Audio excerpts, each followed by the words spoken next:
Matteo Renzi sarà da solo alle elezioni del 25 settembre, come lui stesso ha annunciato pochi giorni fa. Italia Viva, quindi, non farà parte di nessuna coalizione elettorale. E così è adesso, anche se nelle ultime ore circolano voci di un possibile accordo con l'ex sindaco di Parma Pizzarotti. In un'intervista al Corriere, Renzi è tornato a parlare dell'alleanza di sinistra che il segretario del PD sta cercando di creare. Credo che il motivo per cui Letta ha parlato a tutti tranne che a noi abbia a che fare con piccole vendette personali per cose accadute in passato, ha accusato il deputato. Un legame che collega storie diverse non si spiega a differenza che parte dal veto all'una e un solo potere di governo. Inoltre, è chiaro che Enrico è dispiaciuto per noi, ma visto come sono andate le cose, non smetterò di ringraziarlo. Sulla questione della percentuale di Italia Viva alle elezioni, che mostra anche il rischio di lasciare il prossimo Parlamento, Renzi è chiaro, tutti dicono che non abbiamo un voto.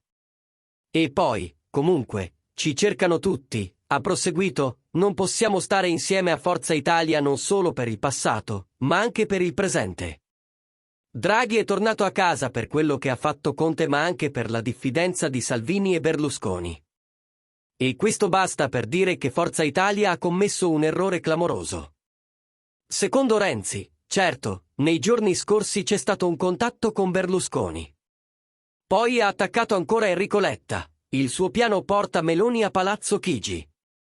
E la sua strada verso il centro-sinistra è ormai definitivamente chiusa, l'accordo PD 5 Stelle si può raggiungere, si presume Renzi, lui non ha un'idea politica, ma avrà un'idea matematica. Tuttavia, anche in quel caso, dobbiamo andare da soli. Letta è riuscito a fare un affare numero contro Meloni e a prendere a bordo i grillini. Ha ricominciato, sebbene Di Maio e il PD siano seduti, andiamo al mare solo con le nostre idee e il nostro coraggio.